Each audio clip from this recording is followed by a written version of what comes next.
You're listening to the Adventurous Reinvention podcast. I'm Allison Boyle, aka She Dreams of Alpine, and this is the show that's dedicated to all the adventurous spirits out there who have either been transformed by the outdoors or are interested in what it looks like to step into a new, adventurous, and courageous kind of identity in their life. It doesn't matter what your background is in the outdoors, what age you're starting at, or where you grew up. If you're curious about the outdoors and using adventure as a way to reinvent yourself, you're in the right place.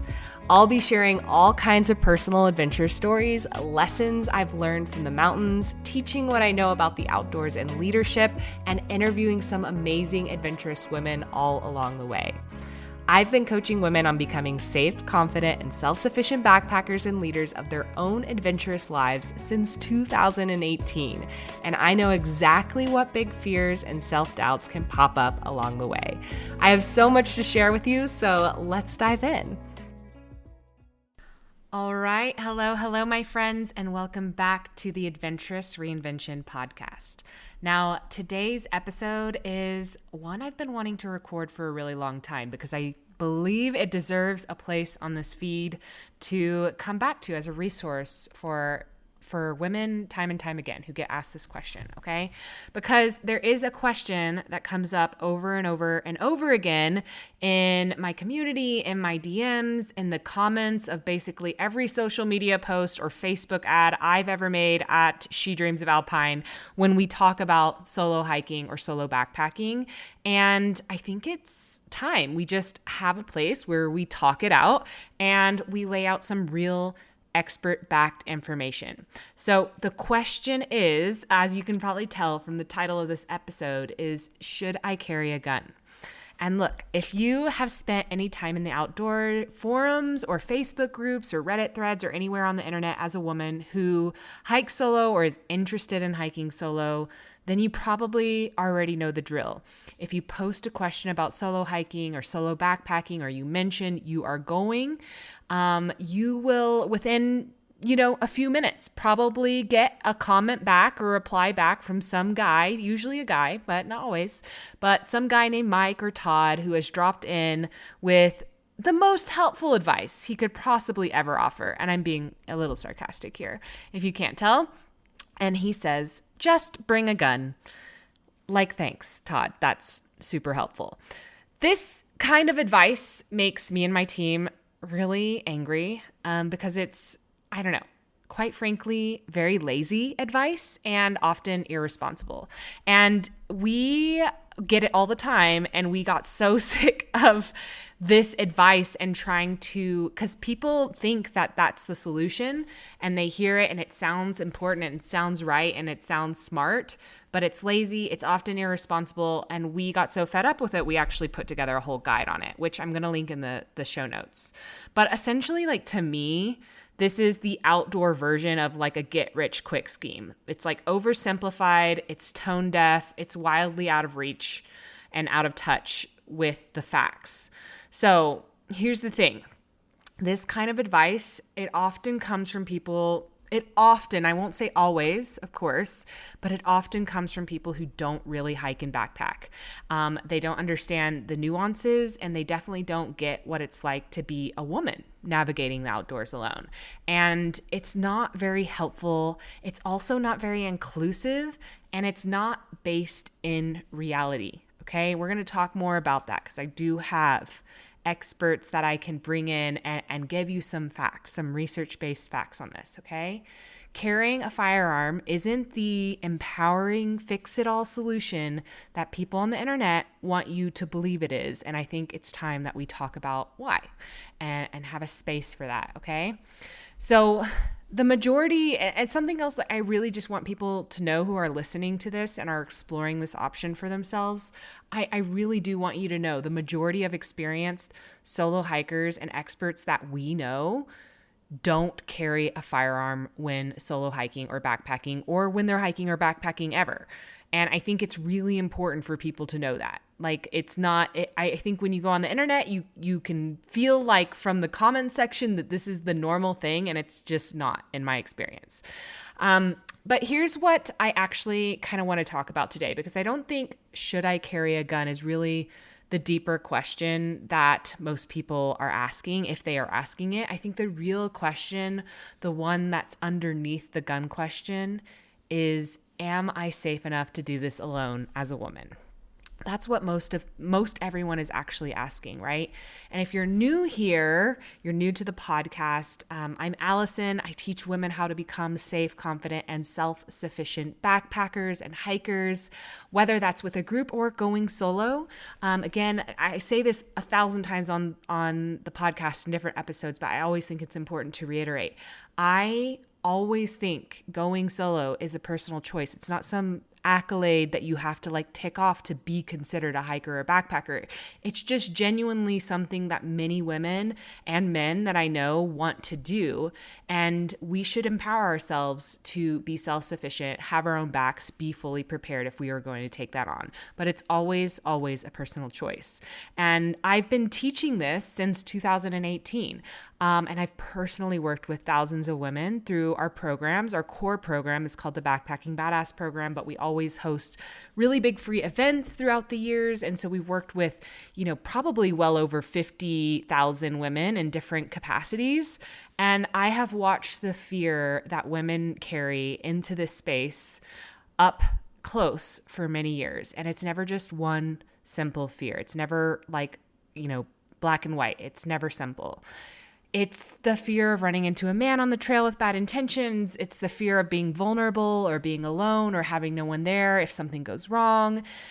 It's the fear of wildlife encounters like bears, mountain lions, snakes, the thing you can't see before it sees you. It's the fear of getting lost, of maybe making a wrong turn 3 miles from the trailhead with no service and no one knowing where you are.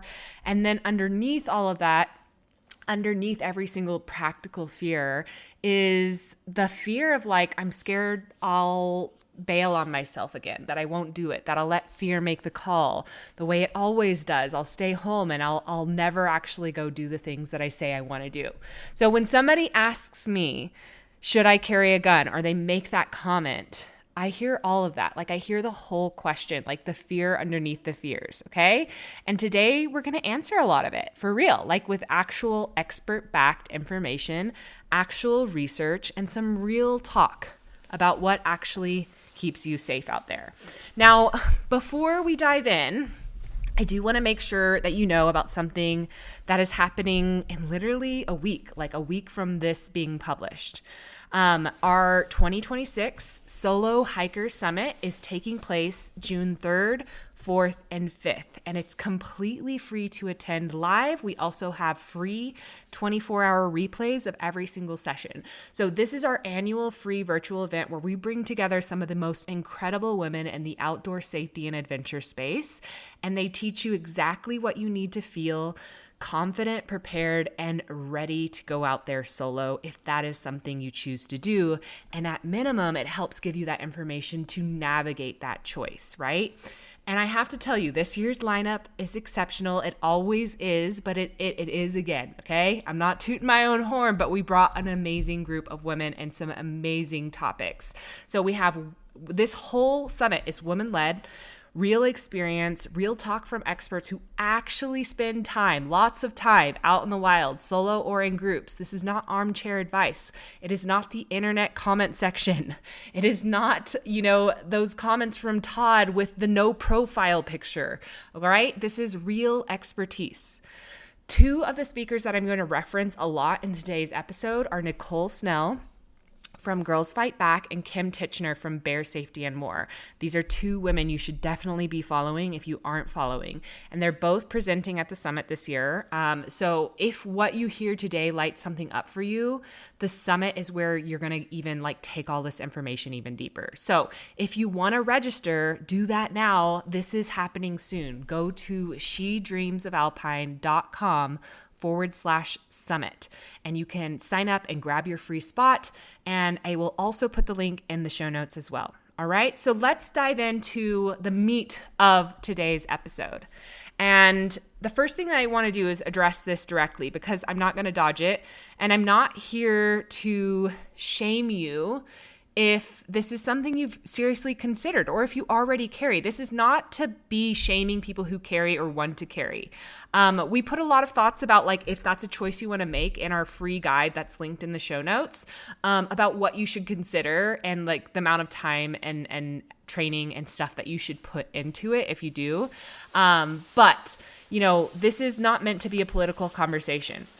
My team and I, again, we created a guide all about this topic. It's linked in the show notes if you don't have it yet. It's free.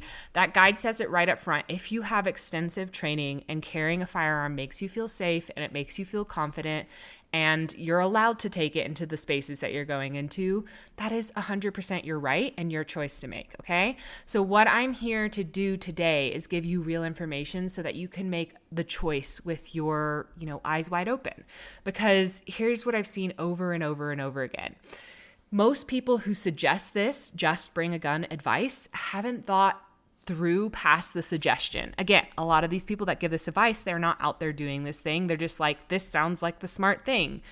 And the actual considerations are really significant because if you also just think it's not very accessible for people to just go and have a gun and bring a gun and do the extensive training required to actually make you proficient with it. All right. So let's go through some of the considerations.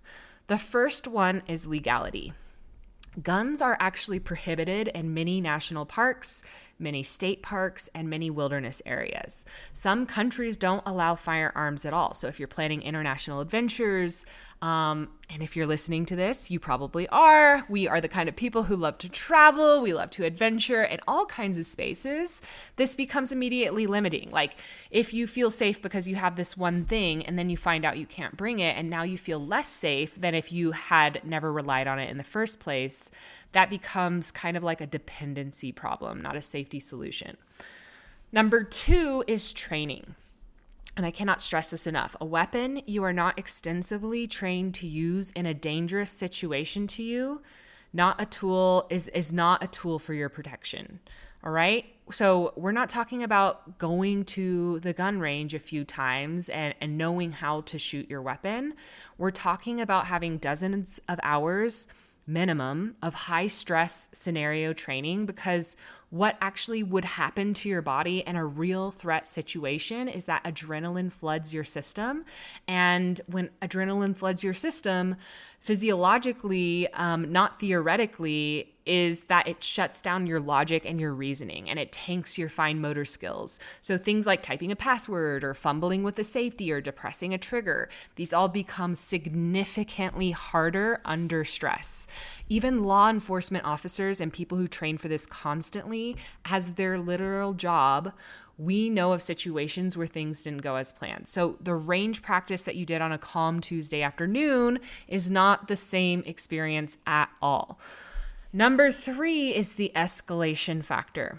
This one definitely surprised me the first time I read the research, but it makes a lot of sense when you think through it. So studies have shown that the mere sight of a weapon increases aggression in a scenario in both angry and non-angry individuals. So meaning like even in a situation that might have resolved itself non-violently, when you introduce a weapon, it can change that trajectory. So you may actually escalate a situation by having a weapon visible. And here's another statistic that Nicole Snell shared on the podcast when we had her on last year in an interview. That's episode 31, if you want to go back and listen to it. And also, again, Nicole is our self-defense expert. She's the CEO of Girls Fight Back. She'll be at the summit. Nicole did something like I really appreciated in our conversation when we had her on the podcast. She brought a lot of research, actual peer-reviewed research, and she shared this stat that I'm going to share with you. She said, women are attacked by people with a weapon 11% of the time. That means 89% of the time there's no weapon, which means if you bring a weapon into a fight, you are now in a weapons fight. So I want you to just let that land for a second. That means 89% of the time there's no weapon, which means in most scenarios, you've introduced the weapon. You've changed the nature of the encounter. And if the other person gets a hold of it, which is a real risk, it can now be used against you. Nicole also shared research showing that self-defense gun use has not been shown in any study to reduce your risk of injury. International studies suggest firearm ownership is actually associated with increased risk of violent victimization and not a decreased one.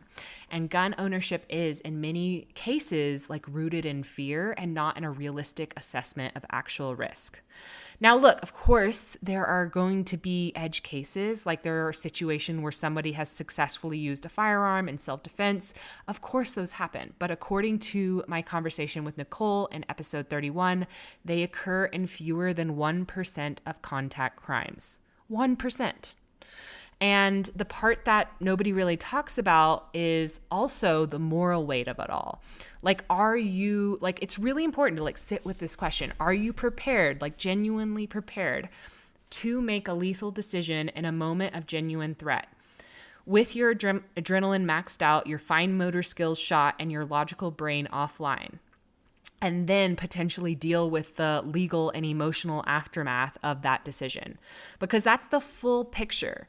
That's not meant to scare you out of it. It's just to say most people haven't even thought about that. And it's something that you should really consider. And it should be part of your thought process. So the bottom line of the gun question. So if you have the training, you understand the legal landscape, wherever you're hiking, you have thought through the real world weight of this decision, and carrying makes you feel genuinely more prepared, that is your call to make, right? But for the vast majority of solo hikers and solo women hikers, it is not the tool that is going to make you safer or feel safer. And there are tools that will, and we're going to get into those, okay? So now let's talk about the other side of this question. Because when women ask about carrying a gun on the trail, they're not only thinking about other people, they're thinking about animals, the bears, the mountain lions, the things that maybe snap in the middle of the night when you're alone in the tent and your heart is in your throat. And this is where I want to bring Kim Titchener. Kim is the founder of Bear Safety and More. She's a wildlife safety specialist who has spent her career working in places like Banff National Park, tracking carnivores, educating the public, and doing actual research on wildlife encounters and what works. So she is the gold standard, y'all, in this space. And she's going to be presenting at our Solo Hiker Summit. You are not going to want to miss her talk. So when I had Kim on the podcast, her episode is episode 33. She got real about the firearm question as it relates to wildlife. And I want you to hear her on this because what she shared, it definitely stopped me in my tracks. So Kim looked at the research, actual case studies of people who tried to use firearms in wildlife encounters. And here is what the data showed. This is a direct quote from the episode that I did with her. She said, "We've looked at hundreds of cases where people have tried to use a firearm in encounters with black bears and grizzly bears and even a few polar bears. And unfortunately, the majority of them were mauled or killed by those bears and they never got their firearm out in time. Or even if they did, they shot themselves in the leg, they maimed the bear, they shot the person they were with, or they just totally missed. And it took an average of 4 shots to actually kill a bear." That's 4 shots on a charging bear, under adrenaline, in the dark maybe, on uneven terrain. And that's not even all of it. Kim also talked about bear spray, which I personally carry, and you should too. You should be thinking about it. Definitely Tim Kin's session. She's going to have a lot of thoughts on this for you. And the research on its effectiveness is also really remarkable. So here is what the data shows on bear spray. She said in our interview, they looked at 72 cases in Alaska where people sprayed black bears, grizzly bears, and even a few polar bears, and they found that 98% of those people walked away with no injuries. That is huge. 98% with bear spray versus the firearms data where majority of those people in those encounters were mauled or killed before they even got the gun out. And that's literally, I want you to sit with that. That's not a small distinction. It's a massive one. And here's what Kim said about the most important thing she wishes every hiker knew about wildlife safety. And I love this one because it's also the same message that Nicole gives about having human encounters. I asked Kim, I said, what is the biggest thing that you wished everyone knew about bear and wildlife safety? And her answer, surprises people every single time because it has nothing to do with buying anything.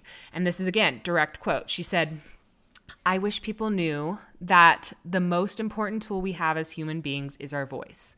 It is so distinct in their environment, and it really does give you a lot more confidence when you are out there.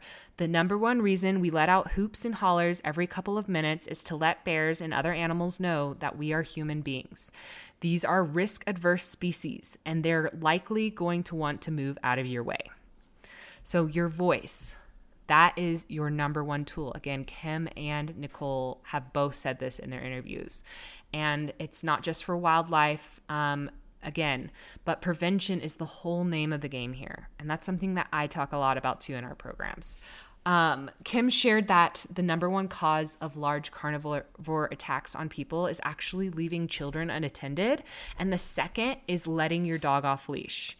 So this is not what this episode is about, but I feel like it's worth mentioning here. Another comment I often get in the comments of our ads, in particular, Facebook ads always get the most wild comments, but is bring a big dog.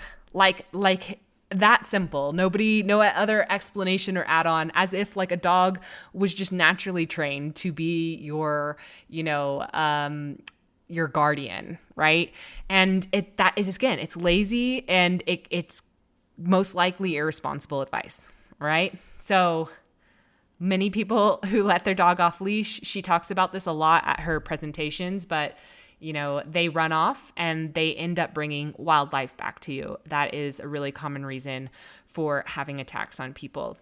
Not solo hiking, not being female, not being alone in the wilderness. Predictable, preventable human behaviors that create the conditions for an encounter. Which means most wildlife encounters that turn dangerous are preventable. So make noise on the trail, especially in low visibility terrain, near creek crossings, anywhere where you have blind corners. Make sure to store your food properly. Learn to recognize animal signals like scat and prints and scratch marks. Give wildlife space. And practice deploying your bear spray before you even need it. So Kim has trained thousands of people and says almost every time somebody gets it wrong the first time they try it. So definitely don't let the first time you use bear spray be the first time. Be the real thing. Sorry, I'm stumbling on my words here. Don't let the first time you use it be when you actually have an encounter. Have time to practice it. All right? So here's where I want all of this to land, because this is the part that is actually my lane. And it is the thing I've watched transform thousands of women over the years. So what actually keeps solo women safe out there has almost nothing to do with what you're carrying. And it has everything to do with who you've become. Your competence, your planning, your situational awareness, your ability to trust your instincts and act on them, your preparation for specific environments that you're walking into, and your absolute refusal to let fear be the one that is making your decisions for you and your life, right? That's the don't outsource your safety philosophy, which I am a really big believer in. Even whether we're in groups or we're hiking solo, we never want to outsource our safety to others. We want to take full ownership of it. And it applies here as directly as it applies anywhere. So when you outsource your safety to a weapon, when you say, I'm safe because I have this weapon, you have actually made yourself dependent on an external object in a way that doesn't build real capability. And if you can't take that object with you somewhere, or the battery dies, or you can't reach it in time, you're automatically going to feel less safe than if you never had it. And that just makes it a security blanket. So real safety is built from the inside out. And here's what that actually looks like in practice, right? Route planning, knowing your trail before you're ever on it and understanding the terrain, the elevation profile, the typical weather for that area, the current trail conditions, checking recent reports, not just printing out an all trails map and calling it a day, like actually knowing your route and actually knowing what expected challenges you might have. It's also situational awareness. And this one is underrated. Nicole talks about this extensively. The vast majority of self-defense is not physical. It is mental. It is paying attention. It's trusting the feeling that something is off before you can articulate why. It is being present in your environment instead of hiking with your headphones. Nicole made a point that I love about this. She says your instincts are a survival mechanism. They exist for a reason. And so we want to stop overriding them and start paying attention to them. Another piece of this is communication tools and check-in plans. This is absolutely non-negotiable for solo hiking and backpacking. So somebody needs to know where you're going, what trail you're on, when you're expected to be back. You should have a communication plan. What should they do if they don't hear from you by a specific time? Are you going to check in regularly? I also strongly recommend having a satellite communication device, something like a Garmin InReach or a Zoleo, or even some of the newer iPhones have emergency satellite capability. I haven't tested those as much out in the wilderness. But it's something, this single tool, like having a communication device, has saved lives on the trail, not because it has prevented something bad from happening, but because it gets help to you in time. Another piece of this is your voice and presence, as we have talked about earlier in this episode. So both Kim and Nicole independently landed on the same thing. Your voice is your most powerful tool. For wildlife, it announces your presence so animals can move away. For human encounters, projecting confidence and presence, making eye contact, not walking small, trusting your gut, and moving away from a situation that feels wrong. These are all forms of non-physical self-defense. And Nicole talks about like how women are socialized to be small, to be agreeable, to not cause a scene, and unpacking that is actually a safety skill. So being willing to take up space and to be loud and to say no, these are not personality traits, they're actually tools. So the final element of this that I'll mention is also knowing when to say not this time. This one is huge and I don't want to skip it. Like I want to spend some time on it. So being brave doesn't mean ignoring your instincts. So sometimes the safest and strongest choice is to read the conditions, whether that's the weather, the trail report, or your own physical and mental state on a day, and say, I'm not doing this one solo. And that doesn't make it a failure. It just makes you tapped into your own internal wisdom. And that's the kind of judgment that only deploys through experience and through knowing yourself. And this is the thing that we focus on teaching inside of our programs alongside all the skills that you need to be self-sufficient. But it's learning how to make a call, a pivot, understanding when you are at your limit, and building that confidence to trust yourself and to make those kinds of judgment calls. So yeah, I asked Nicole, like, if you could give people one strategy, one thing to take away, what is it? And what she said is the thing that I want to close this, section on and start to wrap up this episode, because it definitely is the heart of everything. This is a direct quote from her, so bear with me. So she said, the most important tool that you can carry with you is, and the number one strategy that I think is beneficial for everybody, is to know that you are worth fighting for. That mindset, that knowledge, being worth fighting for, it doesn't mean that you're doesn't just mean that you're worth physically fighting for, because you are. It means that I'm worth advocating for with my partner at the doctor's office, with my boss, with my kids. I am worth creating safety in my life that I deserve. And however we do that, just that knowledge of knowing you're worth it and really believing it and looking yourself in the mirror and saying, like, I'm worth fighting for, and see if that doesn't change how you see yourself and how you move through the world. So I am worth fighting for. That right there, that is the mindset that helps keep women safe if they choose to go solo. Not a gun, not a device, not Todd's unsolicited advice in the comment section on Facebook. The belief that your life, your safety, your experience of the wild world is worth preparing for, worth taking seriously, worth building real skills for, and worth learning and practicing and getting it right. So here's where I want this whole episode to land. The real question was never, should I carry a gun? The real question, the one underneath all of it, the one that I hear every single time somebody is standing on the edge of going solo for the very first time is this. Do I trust myself enough to go? Do I trust myself to plan the route, to navigate when I'm not sure, to make the right call if something feels off, to handle a wildlife encounter or a sketchy weather turn or getting more tired than I planned for, to have my own back out there alone in a way that I've never had before? That is the real question. And the answer to that question doesn't live in a holster. It lives in competence. It lives in preparation and skills that you build over time, layer by layer, trip by trip, in community with other women who get it, in finally getting real information, not fear-based noise, not the knee-jerk internet advice, not the well-meaning family members who just want you to stay home, but actual expert-backed research-grounded knowledge about what keeps you safe. And that is exactly what we are going to dive into at the Solo Hiker Summit that is happening June 3rd through 5th. Again, Nicole Snell is going to be there. Kim Titchener is going to be there. We have an incredible lineup of women who are going to talk about self-defense, wildlife safety, mindset, safety planning, and so much more. Real talk from real women who actually do this kind of stuff. And it's completely free to attend live. Again, we have free 24-hour replays. We also have options for extended replay access if that's something that you want, and it will support you with extra bonus resources as well.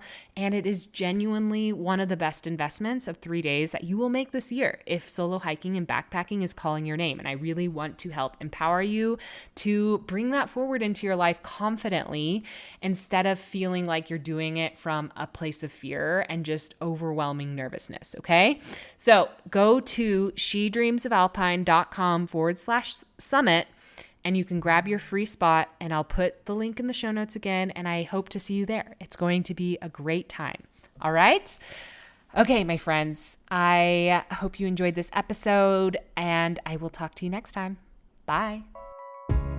Hey, I wanted to thank you real quick for tuning into the show and listening all the way to the end. If you love this episode and you want deeper support in becoming a safe, confident, and self-sufficient hiker and backpacker, then head over to shedreamsofalpine.com/waitlist to learn more about our Backpacking Badass coaching program, where I teach you absolutely everything you need to know to be self-reliant on the trails and stop waiting around on others for the adventure invite.